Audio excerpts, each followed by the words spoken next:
Hello everybody and welcome back to Where's BabZ. I'm on a cruise right now and Annette Walker, one of you subscribers, came up and found me on the cruise. I'm so excited. Annette, welcome to Where's BabZ. I am honored. I'm truly honored. I was so honored when you came up to me. We were all having a drink in the bar at the end of the day. She said, "Are you Where's BabZ?" So I'm serious. I've never met a subscriber before, so it was so much fun. In the wild. Yes, in the wild, exactly. And you're here on the cruise with your husband. I am. And do you guys cruise a lot? This is only our third ever. And? I love it. We did one Mexican Riviera January of last year. Okay. We're doing this one. We're going to do another. So Riviera is usually like Cabo, Mazatlan, Puerto Vallarta, and this one we went down to Baja, and I was on here because of with the whales. Okay. Was that no? You didn't. It was just good timing. We wanted to see what. I'm a sailor. We call it Sea of Cortez. Right. We wanted to see what that was like because we have friends who have sailed from Seattle.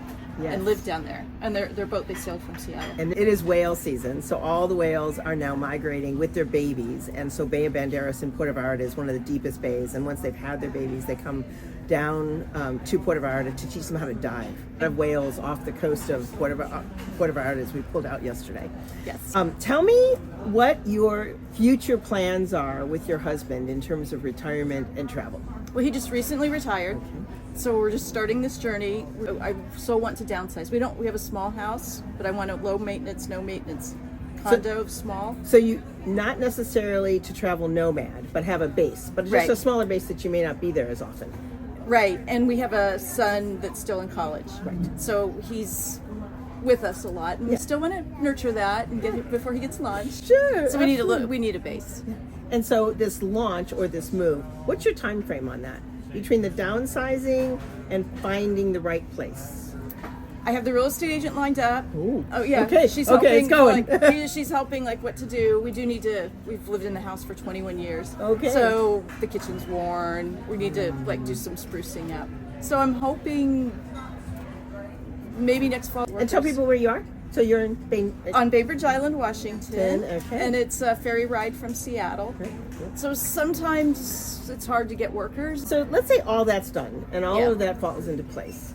And you're going to be downsizing over the next year or so, right? Right. So what have you found are good ideas of starting in a closet? I do that. When I see stuff, I have boxes sitting around. Oh. It's like books. And I donate them to friends of the library. I'm an avid reader. I have lots of books. I'll give you the tip on the travel. Yeah. Is the Libby app. Do you know about that? I do. Okay. So I haven't had a book in 4 years, but I have every book I need on Libby.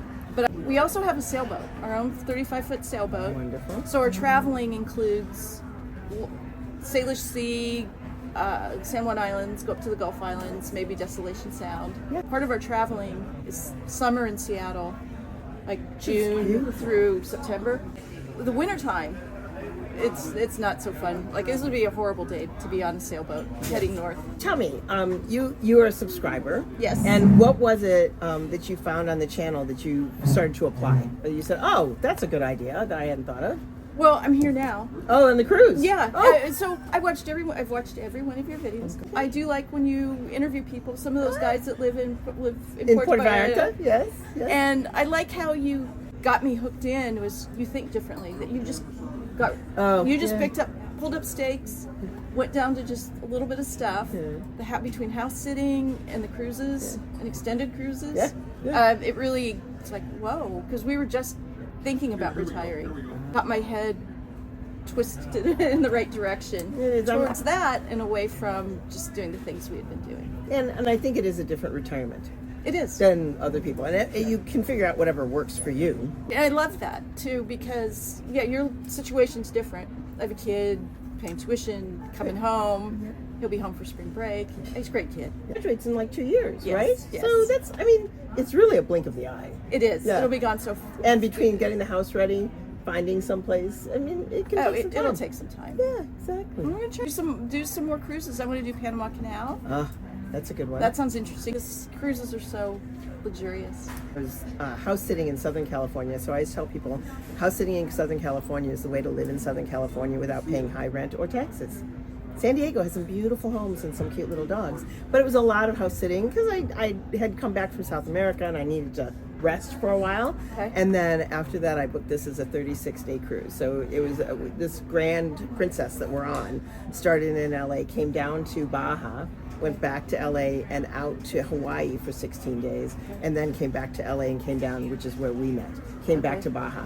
So you can do these back-to-back cruises. Light bulbs go off in my head. It's like, oh wow, I hadn't thought of that. And then you didn't just repeat the same cruise, because like during COVID, you did back-to-back Mexican Riviera cruises. To find someplace to live find in a place. Puerto Vallarta. Right, exactly. And check that out. But you covered other seas and other ports. That's really clever. That's I good. think the thing about the cruising, that you have an opportunity to either really vacation and see new places and do new things, Right. or literally plant your butt on the Lido deck in a lounge chair and do nothing. Right. And there are a fair amount of people that I've met on this cruise ship who have done this so many times that they're just like, no, I don't even want to get off the boat.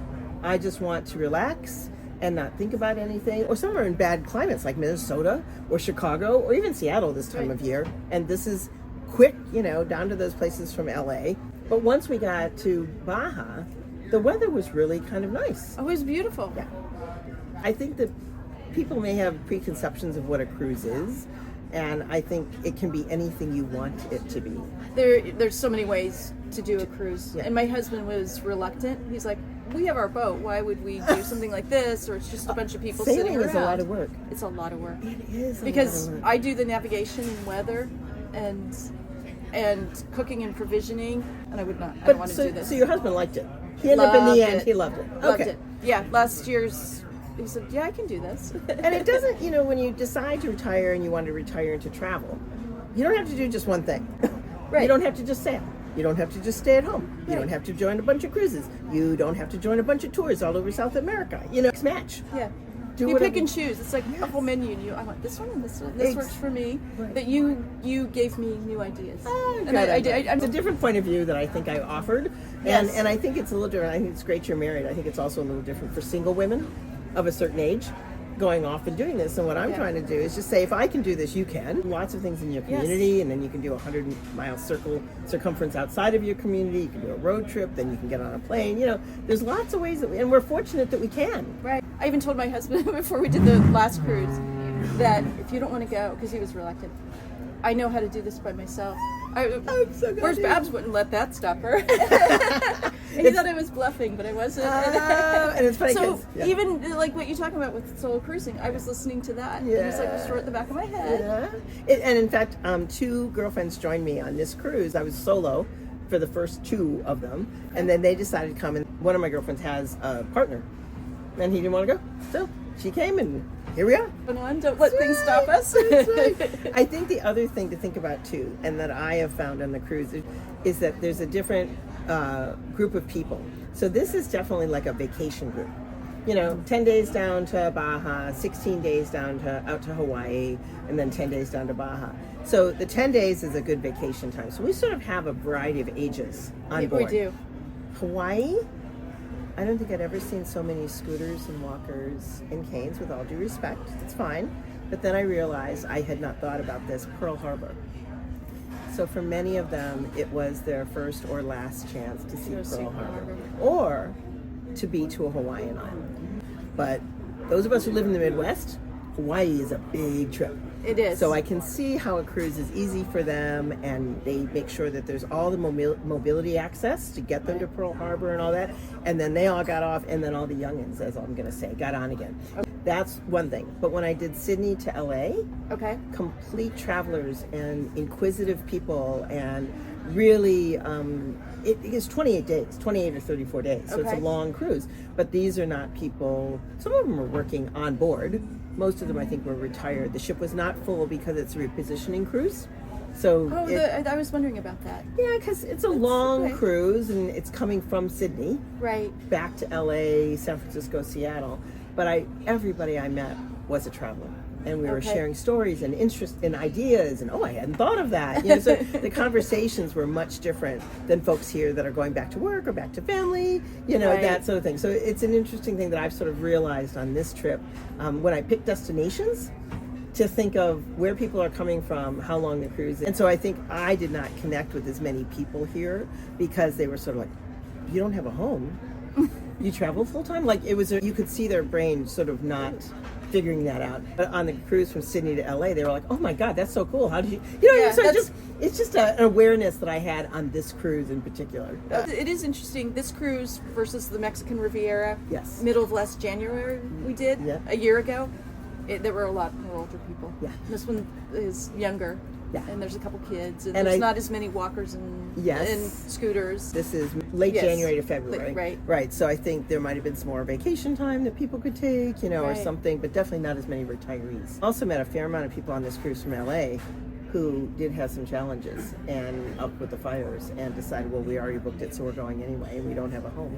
I met somebody one of my first days. Yeah. Well, that's the right thing to do. Well, I mean, you couldn't control the fire. You can only control what you do with your situation. And you're going to have to be in a hotel room anyway, or someplace. Right. So why not continue on with the cruise? Right. And just as an FYI, so in Florida, if you got hit by a hurricane or these terrible fires up in LA, if you bought travel insurance, which I always recommend everybody do, not cruise insurance, but travel insurance. If you are hit by a natural disaster of any kind, they'll pay you back for your cruise if you couldn't make it or didn't want to make it or couldn't physically get there.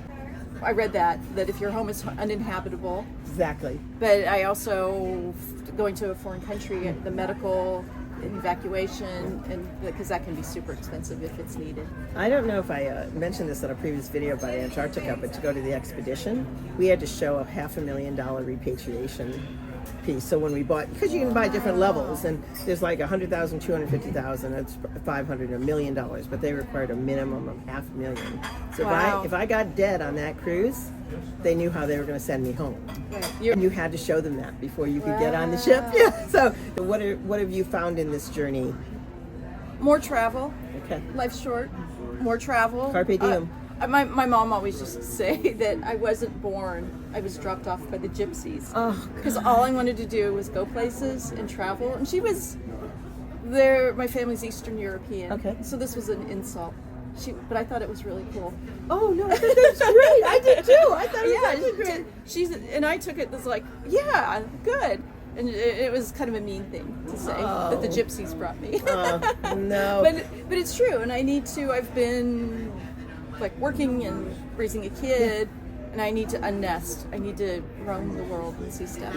And you've been traveling before this because you had the sailboats. You were doing stuff on that. Right. And you've taken other trips while you were working. Yes. While he was working. I've been to Japan, all kinds of different things, but not enough. Yeah. I don't think there's ever enough travel. I don't think there's... Yeah.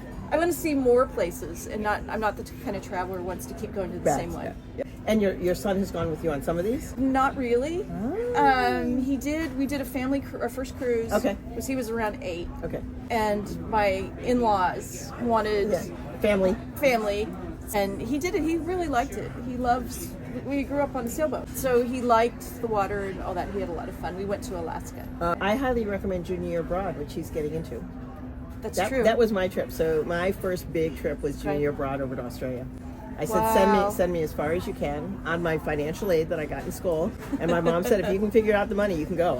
I got no money for you. And it all worked out, and that was my first trip. And I just have always said, besides the trip where my mom took us across country in a VW van one summer. Oh, I remember you said that. I was like, wow, that's really cool. Yeah, besides that was my first solo. Like, get on a plane. Okay.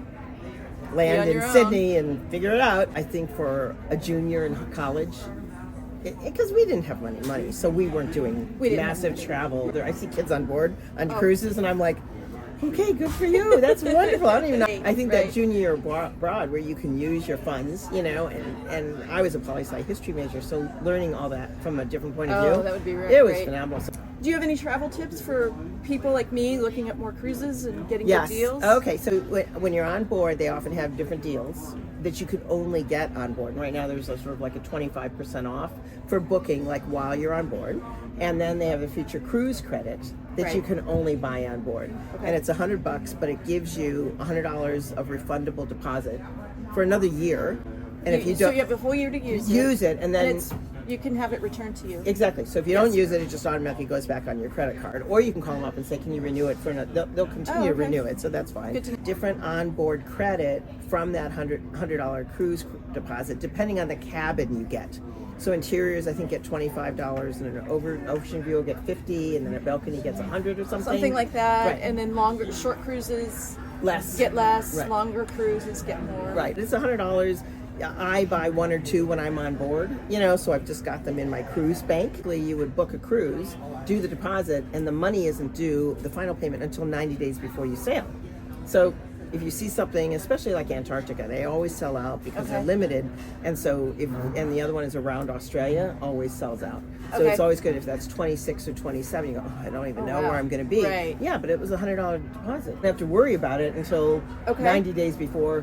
I think there are things that you should do while you're on board. The thing is the casino. There are casino offers, Princess, Carnival, they all have that. So I always tell people, just put $20 or $30 in the slot machine. Okay. Don't bet more than you can afford. But and it puts you on a list, and then you start getting casino offers. And then you can upgrade. It's always an interior. You can upgrade if you want to.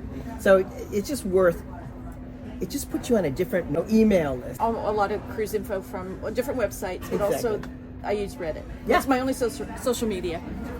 So there's Princess Cruises subreddit and a cruises. But there's a discussion about, do you have to drop a lot of money in the casino to get? No, because really? I think the first time I was on Princess Night, I might have just done $50 and I started getting. And while I can tell you, I am not a gambler. I do not have a lot of money. You all know that. So the idea of throwing money in a casino for me, but $20. Yeah, that's fine. $20 or $40. And it isn't just the money you put in, it's sort of the money you're winning on the slot machine. It puts you on another algorithm, within and that's for any ship, any Princess or anybody. So those are sort of two small tips that I always fly into odd airports. So I fly into Long Beach because I find it easier than LAX. Okay. Yeah, cheaper, easier, calmer, going the other direction than LA. That's What have you found on board? Is there something that you didn't know about when you got on board? Now you're on board. You're like, oh, that was fun. We didn't know that was happening. So Princess Plus prepays gratuities, which I value for the staff. That's right. You get X number of drinks. Yep. That my Princess Plus includes Perrier. It does. And it gives you desserts and fitness classes, and it's a whole package. If you go on to Princess, you can see it. There's two different tiers, Premier, and it gives you Wi-Fi. Yes. Also gives you Wi-Fi. Yes. So, yeah, I think that's worth it, and especially if you enjoy a cocktail. The craft cocktails are surprisingly good. Oh. I don't know if you do Princess Plus. I have It costs money. Yes, no, I have drunk, I like the strawberries and fuego. We never come close. It's 15 drinks a day. So I get good coffee in the morning, Americano, instead of the They have drip. a barista. They have a whole barista here. I'm from Seattle. I like my... Yes. And I like they do a lot of craft cocktails, which I value, with like Aperol and Campari and interesting ones. Yeah. They have a good spirits bar, and so they do a whole little show, and they make the drink there, and they have a special menu there. You haven't been during the show? No. Oh, so I think every day at 5:00. Okay. He does a cocktail. He makes a cocktail, and there's a whole. Each bar on the ship has different cocktails. Okay. So, travel agent or self-book? Well, I'm a travel agent. Okay, and could I be able to contact you? Absolutely. Would I get better deals? Yes, because what happens when you have a travel agent, they advocate for you. So if things are either going wrong before, during, or after, we can be your advocate. Most travel agencies have a special. So I'm with a larger agency, and I'm an independent travel agent. They get things from the cruise line that we pass on. Okay. So onboard credit, lower or refundable deposits, or deals, or we have groups that all of our travel agents are booking, and I can book into one of those. So it's a minimum of like 8 cabins, and I can kind of look through the group, and I mean, if it's a wedding party, no, but they'll tell you if it's an open group. And then sometimes our travel agency has groups that they'll grab 20 cabins. Okay. And so I can look at those and go, oh, that's a pretty good deal. Okay. A lot of my folks are either couples or solos, and solo is more expensive, so we're always looking for deals. Right. And I think the other thing is, like, let us do our work. So we can fair watch. So as long as you put the deposit down, we fair watch it for you until you make your final payment. Okay. And if we find it someplace else cheaper than even Princess, we tell Princess. Okay. And say, hey, Costco had it better or somebody had it better. Are you willing to do it? Or should we rebook it? Because you haven't lost any money because you've got a refundable deposit, and now we found it differently. Yeah. Okay. So Okay. so we can call the cruise line, any cruise line or any vacation inclusive whatever, and say, hey, this is what I'm looking for. I love that. Yeah, no, it is. And so when people say we don't need travel agents anymore because we have the internet, so I've been my own travel agent for a long time. Friends and family started asking me, and so I started helping them. And now I have 2 groups, one going to Portugal and one going to France on solo cruises in 2026. But I just love doing it, and I think some of it is because I think differently, that my clients kind of are interested in that. That's what appeals to me about you. Yes, I get that. Yes. And I have a friend that they want to do the Greek islands, and we think we found it. He says, but then I want to sail from Barcelona back to Miami. So a lot of us stopped using airplanes because it's so much more. I like that. You mentioned that. Yeah. I love that idea. And so my husband hates to fly. Yeah. And if you have the time, yeah. And that's where I think Sydney to LA was so interesting because it was Australia, it was New Zealand, French Polynesia, Hawaii, LA. And then Barcelona, you can hit a lot of stuff on. You can go straight from Barcelona to Miami or London to New York, but I try and find ones that have some ports along the way. Right. So it just depends. So now that he wants to do that, we're trying to align the Mediterranean with hitting Barcelona when the ship leaves. I think that there's a value, and I'm not saying that you all should call me because I'm a travel agent, but I just think when people kind of say the travel agents are worthless, I don't agree with that. You give a little bit more info to back up that there's better options. The other tip that I would give is that you don't buy the excursions on the cruise ship. Did you guys buy them? We did our first 2 excursions ever. Okay. We've never done excursions. They were fun. Yeah. I wanted to see San Juan del Cabo. Okay. Yep. And that's a long. Right. You can't take a taxi or something. Right. So we went along with that. Okay. So What's better? Well, the deal is with the cruises when you do the excursion is your guaranteed return. Right? So the ship will not leave. If your bus breaks down or you're caught in traffic or someone gets sick, that ship will not leave port until that excursion is back. And we actually, in Punta Arenas, we had a problem and we waited. The captain got on and said, we can't leave yet. And there were non-ship excursions behind them, and then he, of course, waited for them. It's one road in, one road out. So, the captain wasn't going to leave anybody behind. But I really recommend Viator.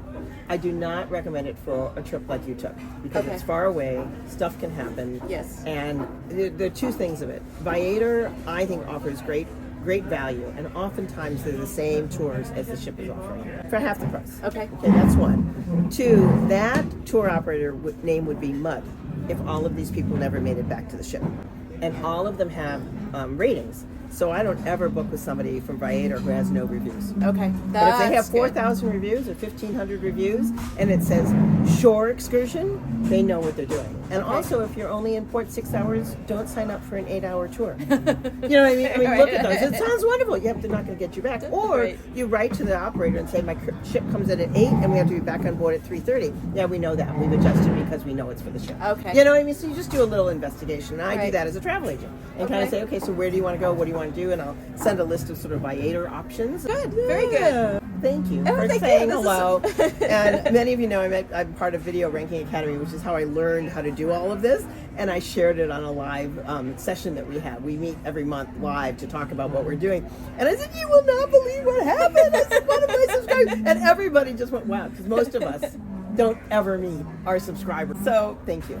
It's so funny to me that it was cool. I just went up and said hi. I think it's awesome. But I thank you so much for saying hello. And it was a great meeting you. And I hope we can stay in touch for sure. We will. Like in real life, not just through the screen. I didn't realize you had a email newsletter. Oh, yes. Thank you for signing up. You did. You signed up. Thanks for joining Where's BabZ today. And we'll look forward to seeing you guys next time. Have a great day.